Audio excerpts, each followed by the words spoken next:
This is going to be a quick guide on how to change your lower control arm on a CLS63s 2017. I believe this is going to be the same for a number of cars because the chassis is shared between a couple different types of cars. Mainly kind of like the E63, for example. Also is going to have the same style of lower control arm or lower thrust arm, not thrust arm, strut arm, cross brace.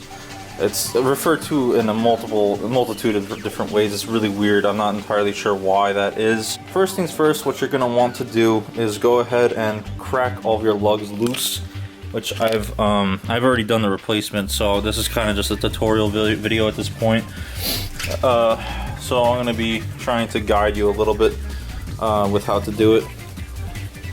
With these style rims, of course, there's a little cap that goes over it, kind of like this style cap that goes over the actual lugs. You will need the tool, which this is also so happens to be a 17mm like socket that fits over this.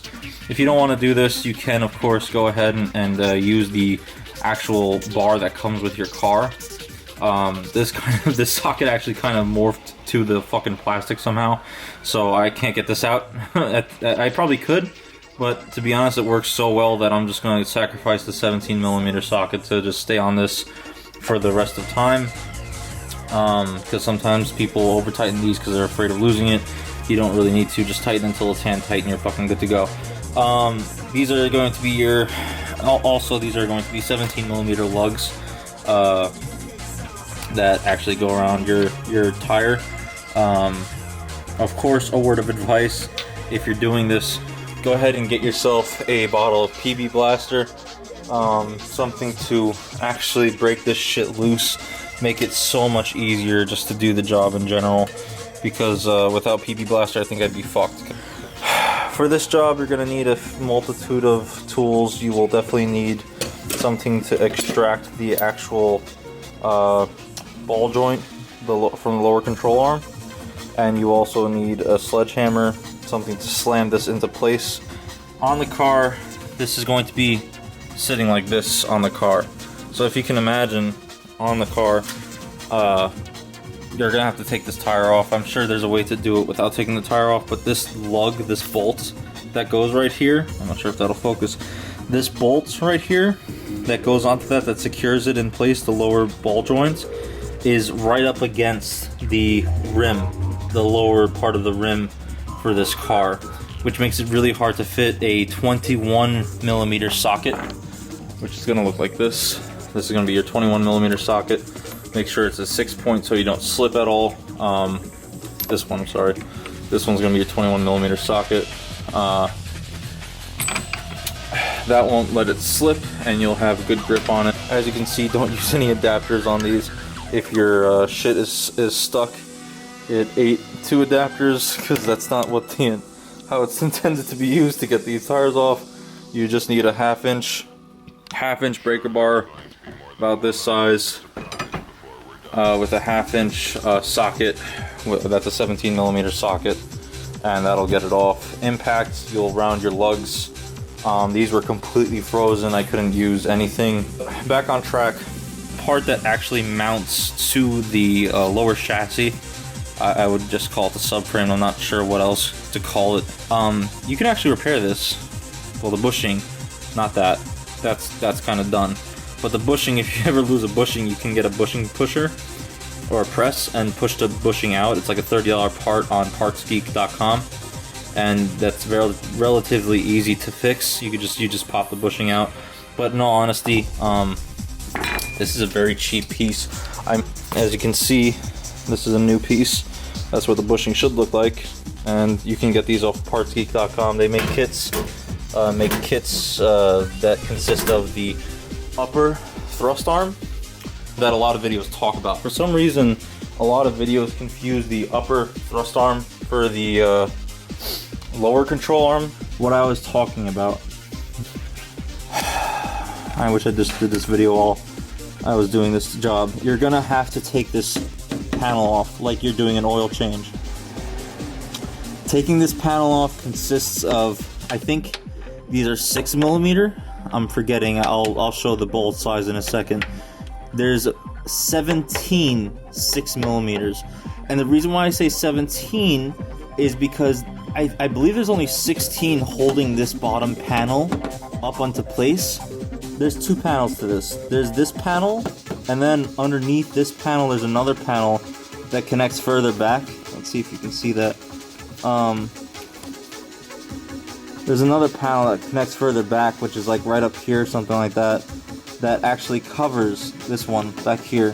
This panel, there's another 17mm further back on this panel that you need to loosen to allow you to get your wrenches in between here to get this out. So as I was saying, this bolt, right,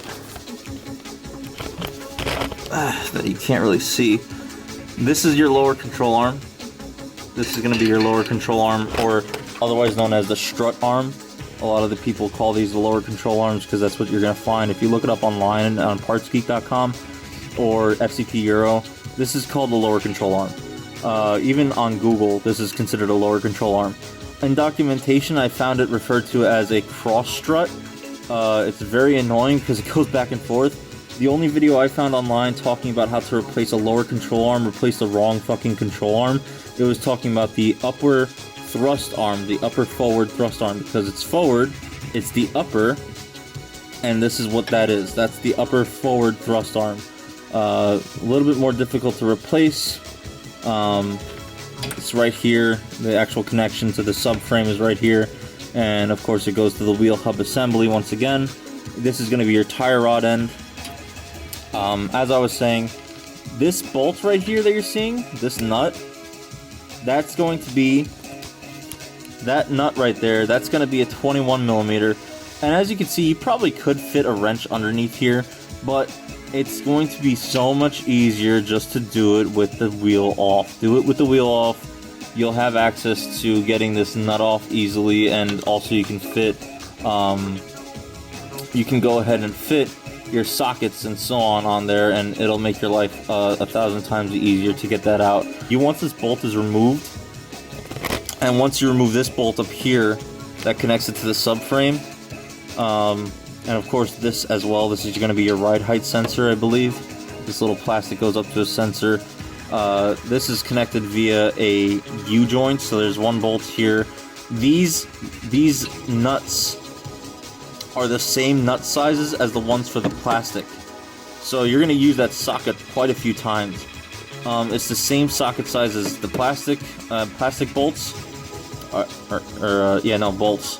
These nuts are the same size. You pull them out. There's two of them, one on the bottom here, one more on the top that you can't see because it's blocked by the plastic. It's a little U. It forms a little U or C shape on the back of this control arm. And that little notch, that's what that's for. It connects to that, and it allows the car to read the sensor from that. Now, the awkwardness is that I can't show the actual bolts, not easily, not from where I'm sitting, at least. Sort of. So, what you're seeing right now is where the actual cross strut lower control arm mounts to the chassis of the car. Now that's going to be a 21mm as well. These two actually are the same size. This is 21mm, and that's also 21mm. You're going to need two large wrenches, and the reason why is because there's a bolt and a nut on the other side with washers in between the two. So the bolt faces this way going in. So the bolt comes in from this side and goes out that way, and the nut comes in on the other side, and you have to counterbalance the two. When you're tightening this, you have to hold the nut and you have to hold the bolt and tighten at the same time, and the same thing goes for when you're loosening. You will need same wrenches. So this is the most I can zoom in. You can kind of see the bolt right there underneath the rubber bushing for the strut arm, or not strut arm, I'm sorry, the tire rod end. So this is the tire rod end, that's the rubber, underneath that, if you can see right there, I'm gonna poke it with this. That right there, what I'm poking right now, that is going to be the actual bolt. It's a 21mm bolt that goes into the car through the strut. All right, so picking up where I left off, back to the lower control arm that I have out already. You can see, I'll demonstrate that little sensor now. So when it's mounted like this, the nuts that you're seeing are on the front side, and there's like a little U. It's like a C-shaped clamp that goes around this, and basically it just forms a U that secures the nuts to it, and that's how it secures itself to the car, to the ride height sensors or whatever. But like I was saying, I don't have millimeters. I'd highly recommend having millimeters, but this is going to be a 7/8 wrench. So it'll focus. There you go. 7/8 wrench. I just so happen to have 2 of these, which you will need 2, because you're going to have to essentially, on one side there's going to be the bolt, which is the side that's underneath it right now. If we're facing the car, like if this is proper orientation, let's say, and this was sitting up, and this is going to have to go over the nut on this side, and you have to hold both at the same time and crack it loose. And once it cracks loose, it's a really long nut, so I can understand people wanting to take an electric ratchet, which you absolutely can. I actually took an electric ratchet to it to make it easier, because it's long bolts. That one, to be specific.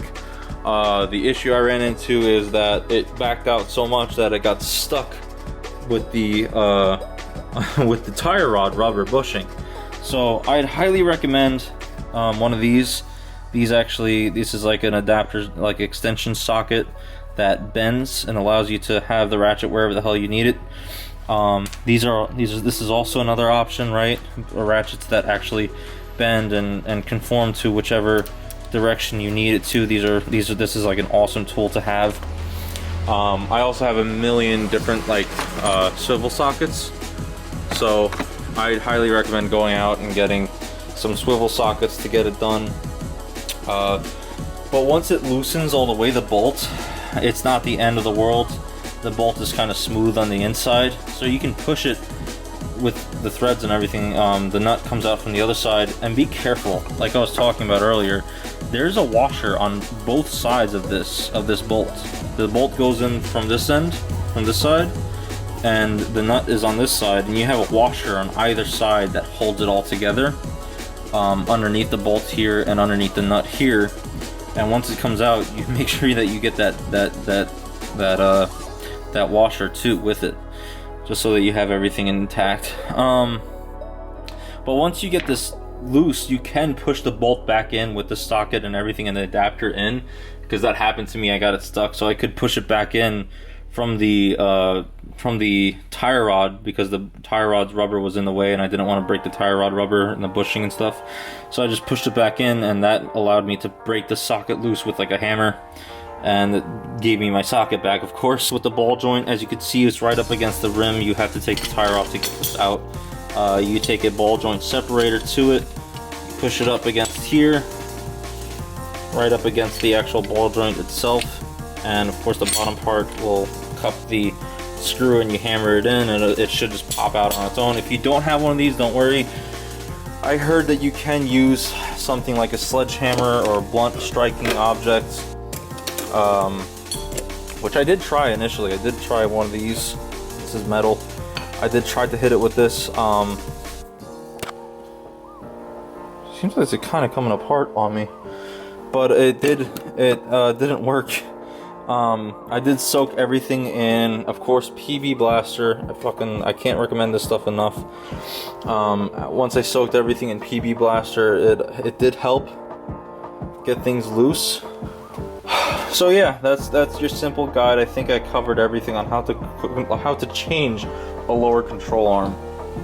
The reason why I'm doing this video is because I've come across a lot of people doing videos on how to change your lower control arm online, and they're talking about the wrong part entirely. The part they're talking about is it's the upper thrust arm. It's the upper thrust arm control arm. But this is the strut arm, cross brace, whatever the fuck they call it. I don't know why it changed definitions so often in the manual online. If you look at the manuals online, it's a cross strut arm. Some websites call it something entirely different. Before I leave, I'm gonna note this before this video ends, because I forgot to mention this. When you're doing your lower control arm, for the love of God, when you're torquing it, right? When you're torquing it to the car itself, once it's all done, and this is replaced with the new one that you saw in there, you're gonna have to have ramps. Either ramps or something to get the car up in the air while the suspension is under load. The suspension must be under load when you're torquing the lower control arm. This bolt, and you're doing that nut, it has to be under load. If you do it while it's in the air, it's going to be over tightened because there is no compression in the suspension, which doesn't allow for the bolt threads to actually tighten in the proper form. Because imagine this, if something's up in the air, right, it's loose, and you tighten it while it's in the air, and then you put it down on the ground, it's going to be extremely tight. Whereas if you have it in the air, bolted on, and then you lower it, and then you tighten it, it's at the normal spec where it should have been. But if you tighten it while it's in the air, and then lower it, it's just tightening more, it's tightening too much. So you're going to experience something where your lower control arm might not last as long as it should. OEM, I understand it costs a lot of fucking money. There are supplements that you can use that don't cost as much as OEM.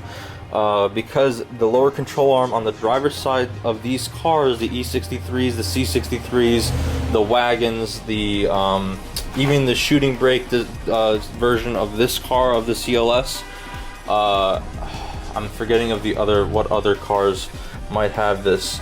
They all have the same issue and relevance. They all have a lower control arm on the driver's side that will give out prematurely, give or take within 15, 20, 30,000 miles.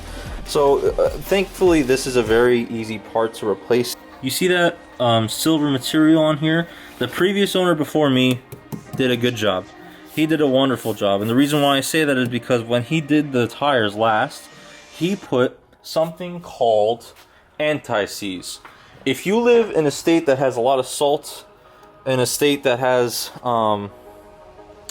salt, anything like that, rust, if you don't want metals to bind together when once you tighten it and everything like that, this is the shit. You need anti-seize. He put anti-seize on the car. The last time this was replaced, I don't know how long ago it was, but it without a doubt definitely worked, because when I went to replace this, when I went to take the tire off, while the bolts were stuck to the car, I broke a breaker bar taking the lug nuts out of off the tire. The tire came off easily. Actually, I almost dropped the tire because of how easy it came off, because he used anti-seize. And the reason why I know he used anti-seize is because there's little marks from where the rim actually contacts the wheel hub assembly, and because of that I was able to tell where it was put and what was done prior. So definitely something to look out for. PB Blaster is great. You can use brake cleaner to clean off the surface before you put anti-seize, as well as the lower control arm being needed to torque in that way. The tire will also need to be torqued in a similar way. Torque it when it's on the ground, not when it's in the air. Drive 25 miles and then check the torque again. And that's it. That should be it. That's how you do your lower control arm on a CLS63s AMG, including the E63s. Depending on the model years, I think this is from like 2014 to 2017 or something like that. It should work on most cars that have this design. And yeah, if there's any questions, please leave them in the comments. If there's any advice, if there's anything I said wrong in the video, leave it in the comments, because it took forever for me to fucking learn this shit. And if I learned it, and if I can learn more or something new or easier ways to do it, I'd love to. So yeah, that's it.